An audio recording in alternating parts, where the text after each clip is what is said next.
Yo, what's the deal, everybody? Keep this short and sweet, man.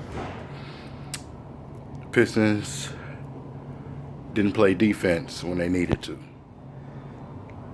And the way that game was played, man, whoever played defense first was going to win that game.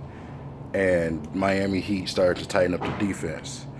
And on top of that, you know, even though the shots was contested and they was dropping in the fourth, man, ain't nobody expect my man to turn it to Gilbert Arenas, bro. I mean, my man had hands in his face, and you wasn't gonna bother this guy. But like I said, the Pistons throughout the game did not play defense, and the Miami Heat tightened up. Uh, Reggie Jackson went into trying to be the guy at the end, and he killed us, man. He killed us with the turnovers, man, trying to draw fouls. You know the referees ain't been in your favor all game, man. Trying to draw fouls, losing the ball. Guys couldn't catch the ball. Stan Van Gundy still want to put Aaron Baines in the fucking game. He got brick hands. Like I said, man, collective effort tonight for the Pistons to lose this game. Reggie Jackson and Andre through the first three quarters were excellent. But in the fourth quarter, when they got put back in the game, it just wasn't there, man. It was too late. That bench already gave that lead up. The bench was horrible today, by the way. The only one that played well was Stanley Johnson off the bench. Tobias Harris wasn't shit today. He just was worried about, his shot. No defense whatsoever as usual. Just like I said, Reggie and Andre carried in them three quarters. And in the fourth quarter, they couldn't save them. They actually made it worse. So when you play like that, where two players is carrying you and the other guys don't want to get in the game, Marcus Morris played okay. He played okay today.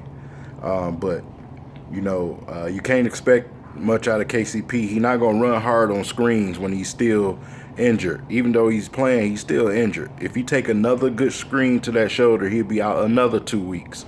So he has to be careful. And like I said, it's coming from a injury like that is not easy to do, man. It's really not easy to do. That's your shoulder. So you don't want to have a torn fucking rotator cuff or a labrum or something like that. Or that's not what you want to do. So yeah, he has to be cautious. He can't come around them screens as hard as he usually do. He has to be careful out there.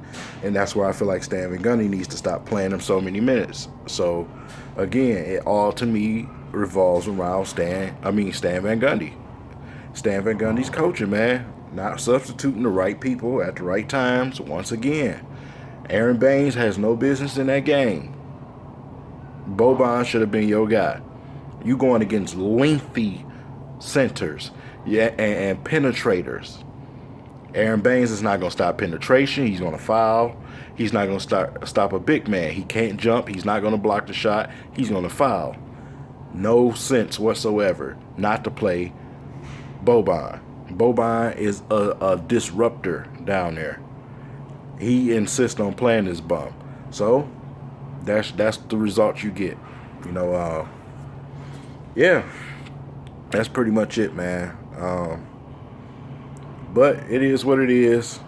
I'm not gonna sit up here and say it like Miami is just the worst team in the NBA, like they the Brooklyn Nets. Miami has won fucking 6 straight games, including mostly all playoff teams. And the best team, one of the best teams in the league, is on that list. And they just came from winning 2 road games. So, the Miami Heat are rocking. As y'all can see, they wasn't missing, nothing. They didn't miss shit that game. So that's the team that Golden State had to face the other night, and they end up losing in the last seconds, man, because they came out firing, and Miami is hot right now. This is not no rollover team. Don't make it no better. It's still an L, but I'm just telling people because people are like, they lost to Miami. No, Miami is fucking super hot right now. So, it is what it is. But I know, a lot of people are going to be emotional and feel the way they feel. But, hey, I'm just giving you what I saw for the game. I really can care less about how people feel about the team because they always going to feel some type of way. I don't get paid to deal with your emotions. So on to the next game. We got to go against Boston. So we'll see what we get out the Pistons then. Sitting out on a 4-game stretch like that is always, it's a good thing, but at the same time it's a downside to it, man.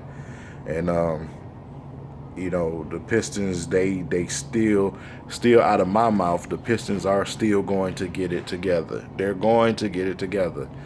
It just has to all fall in place at the right time.